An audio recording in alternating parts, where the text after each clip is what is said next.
We're here this afternoon, this Monday afternoon, to continue debate on S-47, which is our Natural Resources Management Act that we introduced just last month with Senator Cantwell. We've been working this bill not only with Senator Cantwell and Senator Manchin, but we've also been working with the chairman and the ranking member of the House Natural Resources Committee. We did that last fall when the composition of that committee on the House side was a little bit different, and now in this new year.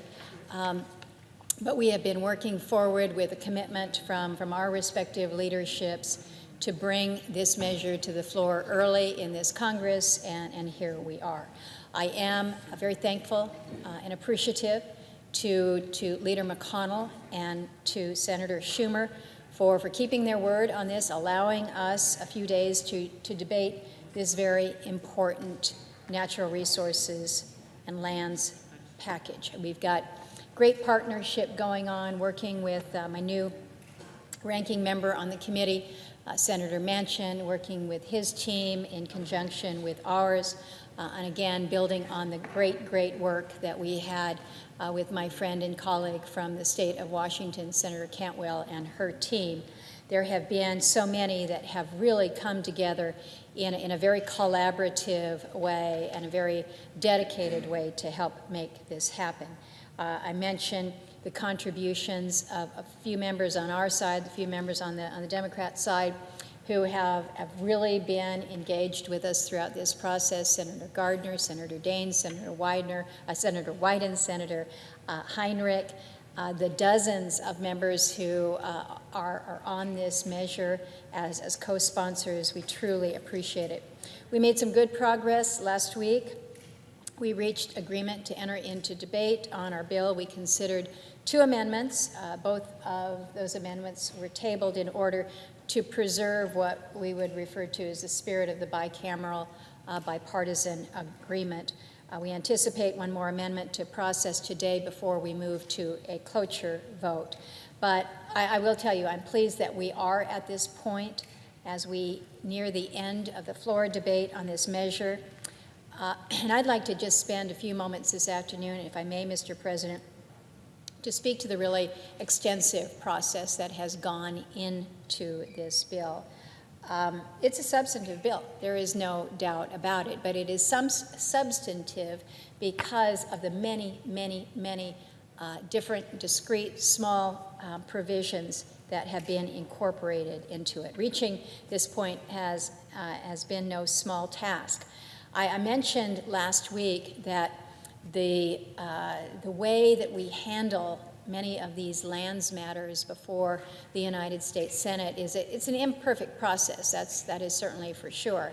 But so many of these issues are so parochial, they just do not command the floor time that is available here. And so invariably what we effort to do is put together a package of these measures. Well, we really haven't seen a lands package before the Congress ready to move out or actually signed into law, I guess is the best way to say it, since 2014. So that's 5 years of really pent-up demand, if you will, to address these matters. So over the course of several years and multiple Congresses, both the Energy and Natural Resources Committee and the House Natural Resources Committee, we've held dozens of hearings and business meetings to prepare the more than 100 bills that we have now incorporated into S-47. So when you think about, again, the process that goes into it, this is endless hours, countless hours of member time, of staff time that go into these meetings as we work on very local priorities, then drafting the legislative text, then refining it to make it right, and refining it to make it right yet again. We have also worked for months on a bipartisan, bicameral basis to truly negotiate every word in this bill, literally down to one-tenth of a mile for a certain designation on a specific conveyance there. So really taking a very sharp eye and a sharp pencil to all of the provisions that are in here. And we have really worked to try to incorporate as many local, state, and member priorities as possible. And again, the process that these matters went through in order to get where we are today, this regular order process in the House, in the Senate, and in many cases, and in both, are really quite impressive. Some of the member priorities I've mentioned last week, members have come to the floor, but I indicated that we have included provisions sponsored by at least 50 different senators within this bill. That number rises to about 90 senators when you're counting in co-sponsorship of various members. So again, very, very collaborative in the sense of how we reached out to everyone to ensure that their priorities are heard. We've heard a lot on the floor about the contributions contained within the sportsman's provision, something that I have worked on with members over the course of years with different partners on the other side, whether it was Senator Tester, Senator Heinrich. It's been 3 Congresses running that we have tried to advance a bipartisan sportsman's bill. And so there are so many who are looking with great, great interest into finally passing these sportsman's provisions. There's a provision in here that helps the folks in Tennessee. One of Senator Alexander's priority projects is a special resource study for the James K. Polk Presidential Home in Columbia, Tennessee. This is something that was built in 1916. It's the only surviving private residence of our 11th president. And what we do within this bill is we take that first step to make a determination to ask the question of whether this special place should be designated as a national park unit at some point in the future. So pretty parochial, pretty small, but important to those in Columbia, Tennessee. I mentioned some of the Arizona provisions. Udall Park in Tucson, Arizona is a priority for the Arizona delegation. And it's one of those issues where you have a park, pretty popular local community park in the city, and they've got all kinds of activities that you would anticipate in a small park. You've got baseball, swimming, farmers market. And up until just a couple years ago, the city of Tucson was actually unaware that the federal government even owned this local park. And so what we do in this bill is we clean up the ownership issue, which allows the city then to move forward with the day-to-day activities without facing these federal bureaucratic hurdles that happen back here. So when they want to do something that would be good for that community, like expanding a farmer's market or improving cell service on the softball fields, they don't need to come to us to ask for that kind of permission. Pretty common sense. I mentioned some of the priorities coming out of the state of Louisiana and a measure that Senator Cassidy has been working on, the Lake Bistineau Land Title Stability Act, which I shared the story with some homeowners who'd been on a parcel for 13 years, built their home, want to sell. Then they find out that they can't because they don't have clear title to their land due to an issue with the BLM management survey. So we work with BLM, the state of Louisiana, all this bipartisan work to clear up title. Again, this is something that you wouldn't think that you would need an act of Congress to do, but we do that. Up in the state of Minnesota, worked with their delegation there to modify the boundaries of the Voyageurs National Park. In Georgia, we're expanding the Okmulgee National Monument. This is a prehistoric American Indian site, and we're doing this at the request of the local communities and the tribes. It's got great, strong support from the Creek Indian tribe and the local community. So it's a designation that would help preserve the historic, culture, and historical values of the area, as well as providing economic benefit and giving a greater opportunity for visitors. So these are some of the various priorities that we have included in this very comprehensive package. Again, these are not things that are going to make the front page of the Washington Post or the New York Times. These are very local, but I can pretty much guarantee that they will be on the front page of the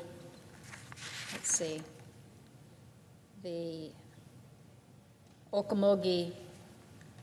I still don't know if I'm pronouncing that right, but within the Creek Indian tribe, they're going to make sure that people know that this is something that we've been working on for a long period of time, and it's finally been addressed in Congress. So working over the years to help address these priorities is very, very important. We have received not only the support of so many colleagues, again, in the Senate, in the House, Republican and Democrats, but we have heard it from organizations and communities around the country. Some of these names are pretty well known to us. You've got Ducks Unlimited, the Boone and Crockett Club, Congressional Sportsmen's Foundation, the National Wildlife Federation, the U.S. Travel Association, the Nature Conservancy, but that's just a start of the many, many that have weighed in. So I want to give a couple more examples from groups that have written in to share their support. The Southeast Tourism Society wrote that, quote, S47 has earned the enthusiastic support of the travel and tourism industry. Again, I mentioned last week that so many of the provisions contained in this bill really help with these little local economies or the broader economies within the region. So you can see where the travel and tourism industry would be appreciative. The Outdoor Recreation Roundtable, this is a consortium made up of a number of recreation associations. They wrote that our bill should be passed to, quote, guarantee America's great outdoors receive the attention and resources they so richly deserve, and to ensure the outdoor recreation economy continues to grow. We're also hearing from communities that have been waiting for congressional action to resolve longstanding federal land management issues. I mentioned the one in Louisiana. I've also mentioned the situation in Tucson, Arizona. We did receive a letter from the mayor of Tucson in support of our package because of the provision that we have included that he says will bring closure to a historic agreement made between the City of Tucson and Bureau of Land Management at a popular urban park in Tucson's northeast business and residential area.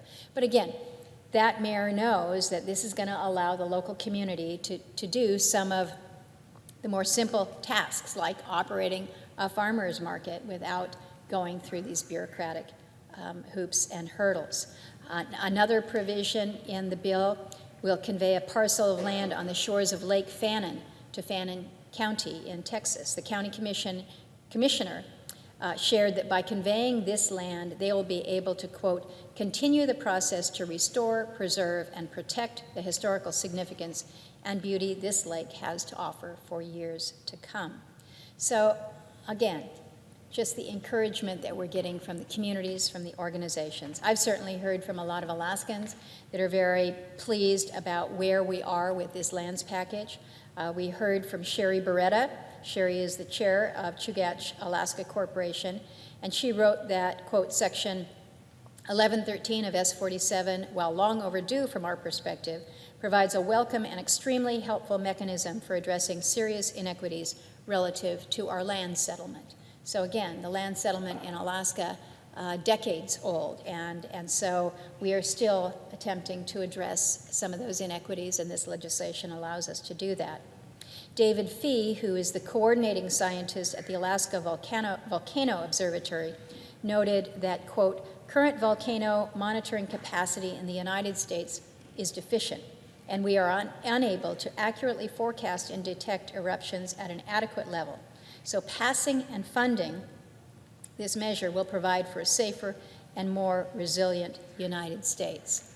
So again, the benefit that we provide for so many around the country. These are just a few of the examples of the many communities and the organizations that support the passage of the bill. We have a full list of our supporters that is available on the committee's website. It runs almost 7 pages long, but I'm going to be submitting for the record not only that consolidated list, but also the many, many, many letters of support that we have received. But these folks, these individuals, these groups, these communities, they're writing in to make their support known because there's good policy in this package. It's good policy, policy that fosters economic development in rural America. It's policies that ensures incredible landscapes are conserved for future generations to enjoy. It's policy that ensures access for sportsmen and women, allows also for greater access for some of our off-highway vehicles. It's policy that enhances our volcano monitoring systems. It empowers local water managers to make decisions about how to conserve water and endangered species. And I want to just kind of segue off of that, because there hasn't been a lot of discussion about the water provisions within this bill. I keep referring to S47 as the lands package. But the truth is, it's not just about land, it's about water as well, and it includes a number of important Western water provisions.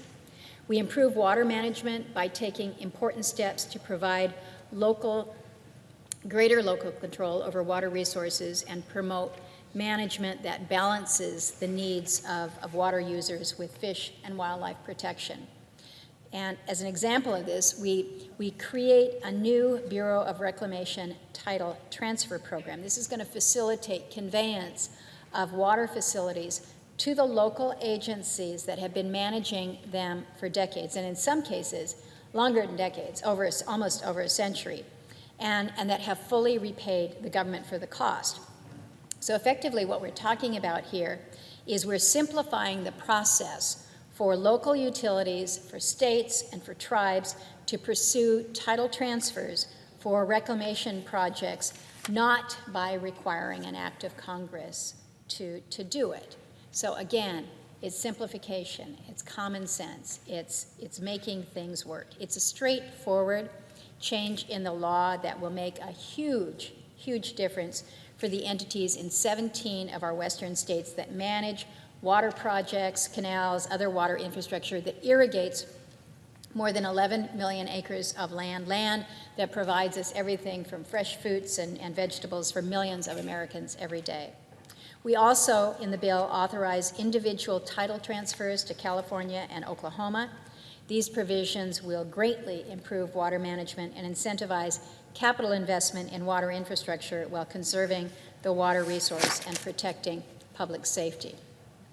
The reauthorization of the Upper Colorado and the San Juan River Fish Recovery Program and Phase 3 of the Yakima Basin Water Enhancement Project are both included in this bill. And both of these are really a great example, I think, of how a collaborative approach to water challenges rather than litigation and conflict result in solutions that benefit water users and the environment. And we've certainly heard from Senator Cantwell on this as it relates to the Yakima Basin project, and again, that very collaborative effort that was involved with that.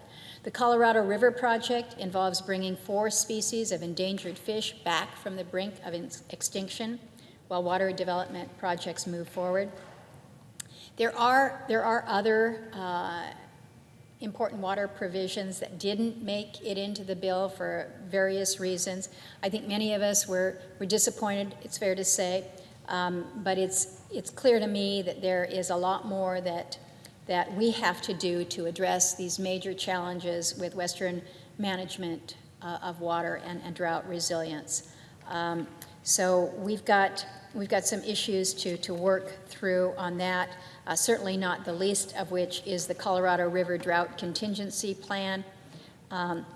This involves an interstate agreement to keep Lake Mead from dropping to critical levels. It's taken years of negotiation with cities, tribes, farmers, elected officials, and I clearly understand that this is a time-sensitive issue. I had hoped that we might be able to finalize it for this package, but I am looking forward to working with both Senator McSally, who is the new chairman of the Water and Power Committee on a subcommittee on the Energy Committee, and working with her and Senator Cortez Masto as the ranking member on that, so that we can get this over the finish line as quickly as we can.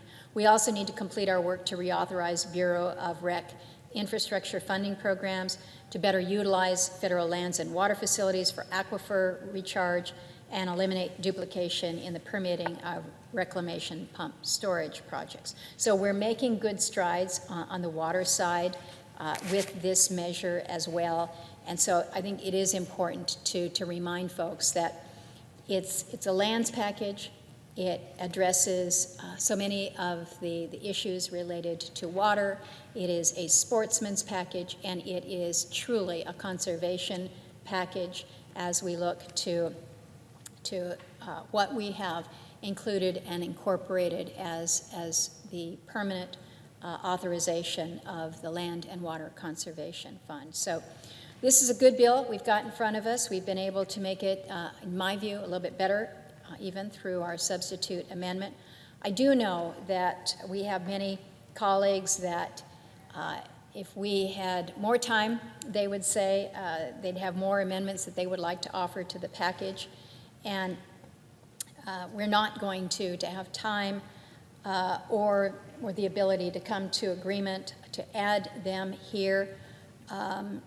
But it's not without a great deal of work that we haven't gotten to this place. And again, the fact that we've been working for years, literally years, to put this together is demonstration of our good faith to try to incorporate as much as we possibly can.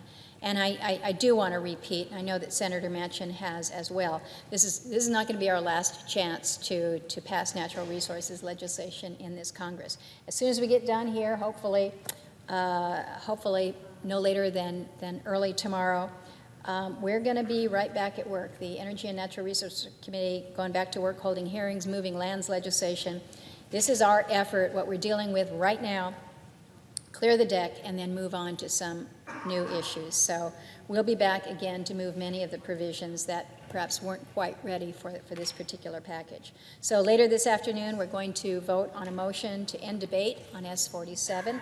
I would strongly, strongly encourage all members to support that motion and to allow us to take the final steps to move this important package with a good, strong, robust bipartisan support, send it over to the House of Representatives so we can finally get this enacted into law. And with that, Mr. President, I see that my friend from Nebraska is here, and I yield the floor.